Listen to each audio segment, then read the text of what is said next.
மற்றொரு அண்மை செய்தியை பார்த்து வருகிறோம். வங்கக்கடலில் உருவானது குறைந்த காற்றழுத்த தாழ்வு பகுதி. அண்மை செய்தியாக பார்த்து வருகிறோம். வங்கக்கடலில் குறைந்த காற்றழுத்த தாழ்வு பகுதி உருவாகியிருக்கிறது. அண்மை செய்தியாக பார்த்து வருகிறோம். இது தொடர்பான மேலிடங்களோடு இணைகிறார் செய்தியாளர் வெங்கட்ரமணன். வணக்கம், விவரங்களை வழங்கலாம். வணக்கம். தென்கிழக்கு வங்கக்கடல் பகுதியில குறைந்த காற்றழுத்த தாழ்வு பகுதி என்பது உருவாகி இருக்கிறது.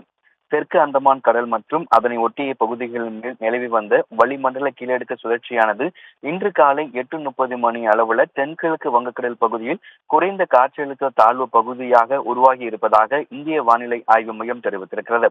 இது மேலும் வலுப்பெற்று மேற்கு வடமேற்கு திசையை நோக்கி நகர்ந்து தமிழக கடலோர பகுதிகளை நோக்கி அடுத்த 2 தினங்கள்ல நகரக்கூடும் எனவும் வானிலை ஆய்வு மையம் தெரிவிச்சிருக்காங்க.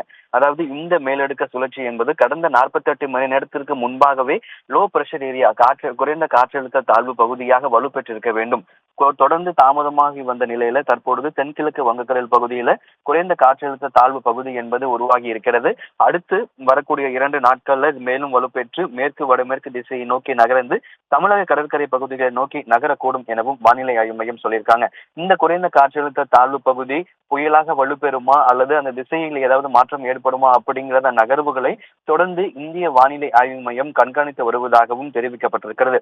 தற்போதைய சூழ்நிலையில் தெற்கு அந்தமான் கடல் மற்றும் அதனை ஒட்டிய பகுதிகள் மேல் நிலவி வந்த வளிமண்டல கீழடுக்கு சுழற்சியானது இன்று காலை 8:30 மணி நிலவரப்படி குறைந்த காற்றழுத்த தாழ்வு பகுதியாக உருவாகி இருக்கிறது எனவும் அடுத்த 2 தினங்கள்ல இது மேலும் வலுப்பெற்று மேற்கு வடமேற்கு திசையை நோக்கி நகர்ந்து தமிழக கடலோர பகுதிகளை நோக்கி நகரக்கூடும் எனவும் இந்திய வானிலை ஆய்வு மையம் தெரிவித்திருக்கிறது. பிரியங்கா, விவரங்களுக்கு நன்றி வெங்கட்ரமணன்.